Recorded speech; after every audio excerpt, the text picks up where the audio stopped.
서울광역방송센터입니다. 여의도 초대석. 오늘은 정치권 여러 현안과 이슈에 대한 정부 여당 입장을 들어보도록 하겠습니다. 국민의힘 정책위 의장을 지낸 성일종 의원 스튜디오에 나와 있습니다. 의원님 어서 오십시오. 네, 안녕하십니까? 오랜만에 뵙는데 많이 바쁘시죠? 예, 그렇습니다. 일단 윤석열 대통령 얘기부터 좀 해보겠습니다. 어제 국무회의에서 이권 카르텔, 부패 카르텔에 대한 보조금을 전부 폐지하고 그 재원으로 수해 복구와 피해 보전에 투입해야 된다 이렇게 말씀을 하셨는데 이게 어떤 취지 말씀이신지 좀 설명을 먼저 해주시죠. 이번에 이 호우 피해가 굉장히 심각하잖아요. 네. 그 원인 중에 하나가 산사태가 꽤 있는데 네. 특히 공주 같은 데에서는 이 태양광 업자들이 산을 마구 허물어 가지고 지금 이런 큰 사태를 촉발시킨 하나의 원인 중이거든요. 네. 근데 이 태양광을 조사를 해보니까 이 이권 카르텔들이 약 한 1,800억 정도의 국고 손실을 냈더라는 거예요. 이게 연결이 오버랩이 되잖아요. 그러니까 대통령께서 말씀을 하실 때 네. 이거에 대한 생각을 하셨을 거예요. 그래서 이런 이권 카르텔, 부패 카르텔들이 네. 이게 국가에 좀먹는 세력이고 이런 산사태의 주범이고 이런 많은 피해를 주었다. 이런 거 전부 다 회수를 해서 보조금 같은 거 주지 말고 그래서 이러한 복구에 쓰고 정말 네. 정상적으로 국가의 재원이 한정적인데 이 부분을 효율적으로 배분을 해야 되지 않겠냐라고 하는 지극히 당연히 하실 말씀이라고 생각을 합니다. 이권 카르텔, 부패 카르텔 철폐 뭐 당연히 해야 되는데 박용진 의원 등 민주당에서는 지금 이게 이권 카르텔 철폐랑 수해 피해 복구랑 연관시키는 게 적절하냐? 이게 뭐 언제 얼마가 거칠지도 모르는데 그럼 뭐 그 안 거치면은 피해 보전 뭐 안 하겠다는 거냐? 뭐 이렇게 지적하기도 하는데 그거는 어떻게 보시나요? 아주 미시적인 측면에서 자기 방어 논리라고 생각을 하고요. 좀 전에도 말씀을 드렸지만 네. 이런 이권 카르텔이 국토를 망가지게 하면서 지금 많은 산사태 같은 걸 유발을 했는데 올해만 난 게 아니에요. 작년에도 났었지 않습니까? 네. 이런 것들에 대해서 정비를 하자는 것이지요. 그래서 그걸 가지고 뭐 아주 미시적으로 또 자기 방어 논리로 쓰는 것은 바람직하지 않습니다. 부패가 됐든 이권 카르텔이 됐든 다 연결되는 부분이긴 하지만 이런 부분들을 정리해서 국가가 올바른 방향으로 가야 되는 건 맞습니다. 그리고 네. 산사태가 태양광은 저희가 탄소 중립 시대로 가야 되기 때문에 맞는 방향이긴 하지만 네. 산을 깐다든지 또 산을 깠었을 때에 여기에서 나무나 네. 또 이런 풀들이 CO2를 흡수하는 기능이 있잖아요. 네. 태양광을 놓는 것은 탄소를 덜 내보내기 위해서 하는 건데 그 탄소를 흡수하는 것을 나무를 벌목을 하면서 태양광을 놓는들 무슨 효과가 있겠습니까? 그래서 이런 것은 간척지라든지 풀이 자라지 않는 네. 이런 지역을 찾아서 하는 게 맞고 산 같은 경우에 태양광을 한다 그러면서 얼마나 큰 피해를 국가적으로 주었습니까? 그렇기 때문에 대통령께서 그 부분을 지적하신 겁니다. 근데 태양광을 산사태의 어떻게 보면 일종의 주범으로 하는 거는 어떻게 보면 좀 너무 단편적인 거 아니냐 이런 반박이 나올 수도 있을 것 같은데. 태양광이 설치가 돼 있는 데가 난 것도 있고 그렇지 않은 곳에서 난 곳도 있습니다. 그렇지만 우리가 전체적으로 봤었을 때 네. 태양광이 아닌 자연적으로 나는 거야 어쩔 수 없지 않겠습니까? 그거 같은 경우 우리가 더 정밀 조사를 하고 네. 또 보강을 해야 되겠지만 쉽지 않은 일이지만 태양광 같은 경우는 저희가 충분히 예측할 수 있는 것이지요. 인재지요. 이게 그냥 산들이 주택을 덮친 모양 뭐 이런 발언을 현장에서 윤 대통령이 하셨는데 이거에 대해서도 그 KBS 라디오 최경영 최강 시사 진행자가 구경하는 사람의 화법이다 뭐 이런 얘기를 했고 미디어 오늘 같은 매체에서는 이제 구경꾼 화법 뭐 이런 제목을 달아서 보도를 하기도 하고 그랬는데 대통령 말씀이 구경꾼 화법이다라는 거는 어떻게 봐야 될까요? 정말 언론이 중심을 잡고 대통령께서는 무슨 말을 했는지 저는 그런 부분에 대해서 신중해야 한다고 생각을 하고 비판을 하더라도 문맥의 좌우를 전체를 다 봐야 되지 않겠습니까? 그리고 지금 국민들께서 허탈해하시고 또 분노에도 차 있는데 언론이 그런데 불을 지르려고 해서는 안 된다. 그래서 제가 대통령께서 뭐라고 말씀하셨는지 제가 전문을 봤어요. 네. 제가 좀 읽어드리겠습니다. 해외에서 산사태 소식을 듣고 그냥 주택 뒤에 있는 산들이 무너져서 민가를 좀 덮친 모양이다 이렇게만 생각을 했는데 몇백 톤 바위가 막 산에서 내려올 정도로 이런 건 저도 지금까지 살면서 처음 봐가지고 얼마나 놀라셨겠습니까? 네. 정말 얼마나 놀라셨느냐. 그냥 바위가 내린 줄 아는데 그게 아니고 수백 톤이 내려와가지고 이런 거 생전 처음 본다. 그러니 얼마나 놀라셨느냐. 이렇게 얘기하신 걸 가지고 여기에서 뭐 그 부분만 말이야. 이게 그냥 산에서 주택을 덮친 모양이다. 요 말만 따다가 이거를 전국 방송에 내보내는 게 이게 정상입니까? 저는 이 방송을 보시면서 네. 대통령께서 너무 안타까우셔가지고 본인도 살면서 이런 걸 처음 봤다. 그러니 얼마나 놀라셨습니까? 여기에 방점이고 참 위로하는 말씀인데 이거를 앞에 이게 그냥 산들이 주택을 덮친 모양이다. 이렇게만 요 말을 따다가 한다 그러면 국민들께서 얼마나 이 방송 들으신 분들은 이게 전부로 다 알고 계실 거 아니에요. 네. 얼마나 균형을 잃은 방송인지 정말 부끄럽습니다. 이게 그러니까 주민들한테 위로의 말씀을 한 건데 뭐뭐한 모양이네 하면서 구경꾼으로 만들어버렸다는 그런 말씀이신 거네요. 그렇습니다. 제가 그래서 뭐 이 방송 보시면서 이거 찾아보시면 다 나올 거 아닙니까? 네. 그래서 문맥을 전체를 다 봐서 비판할 수 있습니다. 대통령 당연히 잘못하면 비판 받아야지요. 네. 그렇지만 문맥을 앞뒤로 연결을 해보면 왜 이 말씀을 하셨는지 안타까움을 담아서 본인도 생전 처음이다. 얼마나 놀랐습니까? 이게 핵심의 방점인데도 불구하고 네. 이렇게 그 일정 부분을 따다가 대통령을 공격하고 희화화하고 하는 것은 공영방송이 할 일이 아니지요. 오늘 중앙일보가 단독이라면서 보도를 했는데 윤 대통령이 어제 국무회의 비공개 회의에서 집중호우 대규모 인명피해 이거 관련해서 물관리 제대로 못할 것 같으면은 국토부로 다시 넘겨라. 한화진 환경부 장관에게 그런 말씀을 하셨다 그러는데 이거는 뭐 어떤 취지나 배경에서 나온 말일까요? 사실 4대강에 대해서 네. 민주당이 얼마나 비판을 많이 했고 정권을 잡아가지고 4대강에 대해서 보를 헐고 네. 자연의 재자연화라고는 말을 하여튼 뭐 이해할 수 없는 말을 쓰면서 보헐기를 하고 4대강을 깎아내리기를 하고 부패가 있다고 조사를 하고 이랬잖아요. 네. 역사적으로 보면은 우리가 강을 관리할 때 국토부에서 길, 또 하천 이런 것들을 국토부에서 전문성 있게 다 관리해 왔던 겁니다. 그런데 전임 정부의 4대강, 영산강을 비롯해서 금강, 낙동강 다 이렇게 4대강 사업을 했는데 이번에 지천 사업 그때 그 당시 허작을 했던 거 아니에요? 기후변화 예측하고 다 했던 일들입니다. 지금 4대강을 다시 하려고 하면 돈이 얼마나 많이 들겠어요.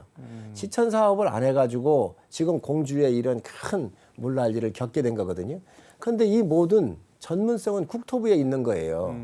그런데 그 전문성 있는 국토부에서 4대강을 추진을 한 국토부에서 네. 이거를 부정하려고 하면 가능하겠습니까? 그러다가 보니까 이 물관리 전체를 환경부로 보낸 거예요. 네. 당시 저희 당이 반대를 했어요. 환경부는 규제기관이고 네. 또 환경 보호하는 쪽인데 때로는 강 같은 경우는 우리가 파야 될 거 아니겠습니까? 네. 그러다 보니까 맞지 않는다 반대를 했는데 이것을 그 당시에 민주당이 단독 처리해가지고 그냥 환경부로 보냈던 것이지요. 이번에 그 궁평 지하차도 같은 경우가 났는데 오송에 네. 지금 거기에 미호천이 음. 저도 이번에 알았습니다. 천상천이랍니다. 천상천. 천상천이 예, 뭔가요? 무슨 얘기냐면 강의 바닥이 네. 다른 논이나 이런 쪽 밭보다 더 높은 거예요. 강이 높은 거예요. 60여 년 동안 환경단체가 반대를 해서 준설을 못한 거예요. 물그릇을 키우지 못하고 계속 퇴적물이 쌓이기만 하니까 위에서 상류 네. 쪽에서부터 퇴적물이 내려왔겠지요. 이게 오다가 보니 강의 높이가 이 그냥 일반 땅 바닥보다 더 높은 거지요. 이게 터진 거 아니겠습니까? 그래서 이런 전문성 있는 국토부로 가는 게 맞겠다라고 판단하는 것이죠. 이 말씀하신 대로 이게 당초 국토부는 치수 사업을 했고 환경부는 수질 관리했는데 문재인 정부에서 물 관리 일어나 한다고 이제 환경부로 다 줬는데 그럼 이게 앞으로 어떻게 되는 건가요? 다시 또 치수 사업 같은 게 재개가 국토부로 가서 될 수도 있는 건가요? 아무래도 국가의 큰 재원 관리 아니겠습니까? 네. 물 관리라고 하는 건. 그래서 전문성 있는 대로 가는 게 맞겠다. 그래서 한번 여야가 맞대서 다시 한번 고민을 해야 될 거고요. 차제의 말씀을 좀 더 드린다고 한다면 4대강 같은 경우는 네. 굉장히 앞서서 참 일찍 잘 해놨던 일들입니다. 그런데 그런 것들이 정권이 바뀐다 그래서 네. 올바른 방향, 기후변화 시대에 예측할 수 없는 강우량에 대비했었던 건데 네. 이런 것들이 이제 와서 제대로 된 사업이었구나라고 조명을 받고 있는 것이지요. 그래서 전임 정부에서 잘했었던 사업들은 저는 연기하는 게 맞고 또 그런 과정에서 좀 우리가 효율적이지 못하다 그러면 제대로 다시 복귀시켜 주는 것이 맞지 않나 생각을 합니다. 말씀을 들어보니까 이명박 전 대통령이 어떻게 보면 선견지명이 있었다 이렇게도 들리네요. 그렇습니다. 그 부분에서야 우리가 여러 번 홍수를 겪으면서 특히 기후변화가 시간이 가면서 네. 이 국지성 호우라든지 예측할 수 없는 이 강우량 이런 것들이 좀 많아지고 있잖아요. 그렇기 때문에 우리가 그런 면에서는 한번 복귀해 볼 필요가 있지요. 그러면 4대강 사업을 폐기를 한 게 이번 집중호우 피해의 한 원인이 될 것도 있다고 봐야 되는 건가요? 어떻게 우선 4대강이 그런 대로 했기 때문에 상당히 물 관리가 좀 용이했었지만 네. 지류 있잖아요. 지류. 지선에 있는 이 지류 하천 같은 경우도 당시에 해야 된다라고 그 다음 정부에 넘겨놓았던 건데 그걸 못했던 거죠. 그래서 이번에 공주 같은 경우는 지천 사업이 이루어졌으면 저렇게 큰 피해가 안 났었을 겁니다. 이게 이번 집중호우 피해가 뭐 엄청 났는데 토요일 주말에 홍준표 대구시장이 골프를 쳐서 좀 논란이 된 것 같은데 뭐 토요일 날 테니스는 되고 골프는 안 되냐 뭐 이런 해명을 해서 그게 오히려 좀 논란 불에 기름을 부은 것 같은데 개인적으로 의원님은 어떻게 보셨나요? 뭐 원론적으로 정상적인 휴일이라면야 홍준표 시장의 이야기를 국민들께서 동의를 하시겠지요. 그런데 지난 주말에 호우는 정상적인 주말이 아니잖아요. 네. 일반 모든 국민들이 다 긴장을 하고 안타까워하고 어떻게 하면 도와줄 거라고 네. 대기하고 있습니다. 그렇잖아요. 그런데 공직의 사령탑인 분이 본인의 지역에 그런 피해가 없다 하더라도 네. 골프를 치면서 물론 골프 가셨다가 중간에 돌아오셨어요. 그에 대한 비난에 대해서 너무 직설적인 화법은 바람직하지 않고 네. 당연히 공직은 무한 책임이 있다고 생각을 합니다. 아까 오송 지하차도 피해 언급을 해주셨는데 원희룡 국토부 장관이 그 현장에서 기자회견하면서 견인차 진입 요청을 좀 비켜주세요 했는데 빨리 하고 뭐 이러면서 한 5차례 정도 뭐 거부하다가 나중에 비켜줬다 뭐 이런 논란이 있었는데 이거는 뭐 사실관계가 어떻게 되는 건가요? 저도 그 부분은 뭐 잠깐 화면으로 좀 네. 봤지요. 봤는데 어쨌든 작업자를 고려했어야 된다. 그렇지만 그 지형적 여건 네. 이게 수혜 지역이기 때문에 아마 어디서 국민께 알려야 되는 것도 중요한 하나의 일이잖아요. 네. 차를 꺼내는 것도 중요하지만 그 상황에 대해서 주무장관으로서 국민한테 브리핑하고 기자들이 묻는 거는 국민이 묻는 거기 때문에 네. 뭐 당연히 그 부분도 우선시 돼야 되겠지만 그 공간이 거기밖에 있었는지는 좀 아쉬움이 남습니다. 그래서 좀 그런 공간적인 측면을 좀 고려를 해서 또 작업자도 좀 배려하는 게 어땠을까 하는 생각을 갖고 있습니다. 이게 뭐 국토부 해명 들어보니까는 원희룡 장관은 주변이 하도 시끄러워서 못 들었고 그 한 20초 만에 어쨌든 자리를 피해줬다고는 하는데 양평고속도로 백지화 뭐 논란 이것도 그렇고 원희룡 장관에게 어떻게 보면 좀 뭐랄까 견제성 비판 이런 게 좀 들어가는 것 같기도 하고 거꾸로 원희룡 장관이 어깨 힘이 좀 너무 들어가 있는 거 아니냐 이런 지적도 있는 것 같고 의원님은 어떻게 보시나요? 아무래도 원희룡 장관이 지금 무대의 가장 중심에 서 있지요. 또 네. 대권 주자로서도 뭐 그런 조명을 받는 게 사실이고 네. 또 대권 주자였으면 지금 정부에 들어가서 주무장관인데 모든 주제의 한 복판에 서 있으니까 비판받는 거 아니겠습니까? 아마 인터뷰한 장소도 그거하고 연결해서 그런 것 같은데 좀 비켜주십사 이렇게 요청을 해서 한 20여 초 만에 비켰다고 한다면 국민들께서 충분히 이해하실 거로 보고요. 양평고속도로를 물으셨는데 양평고속도로는 정말 전후 사정을 잘 알고 얘기를 해야 합니다. 19년도에 네. KDI하고 국토부가 또 도로공사가 그 원안대로 그 양평 고속도로를 예타를 하고 있었습니다. 네. 예타는 다 아시다시피 시간에 쫓깁니다.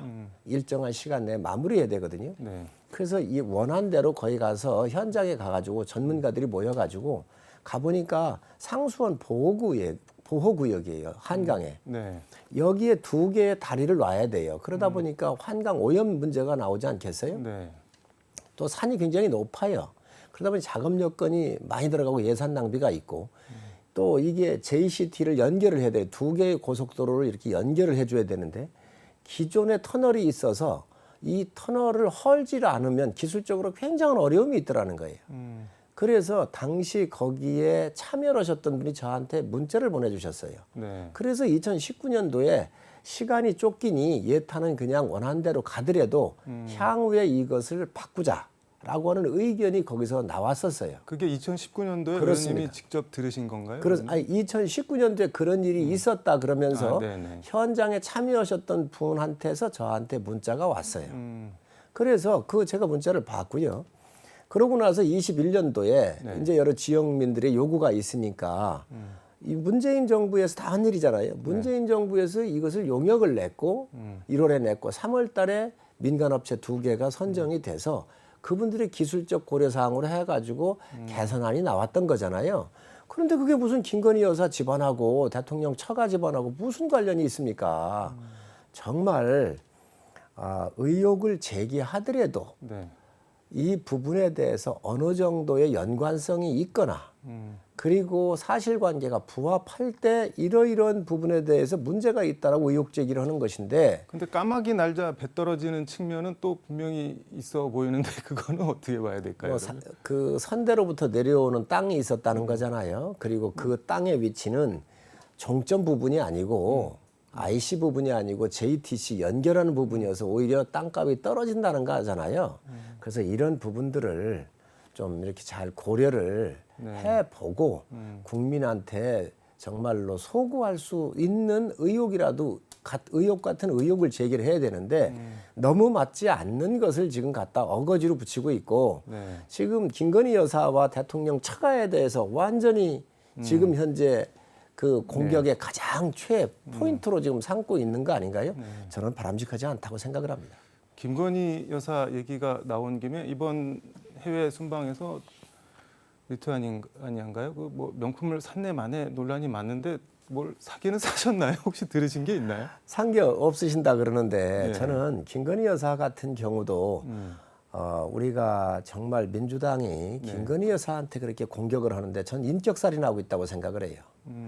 아니 김건희 여사도 여성 아니십니까? 네. 그런데 줄리 술집 여자로 그 전부 다 공작을 해가지고 얼마나 한 분의 참 심리적으로 씻을 수 없는 수치스러움을 갖다 안겼습니까?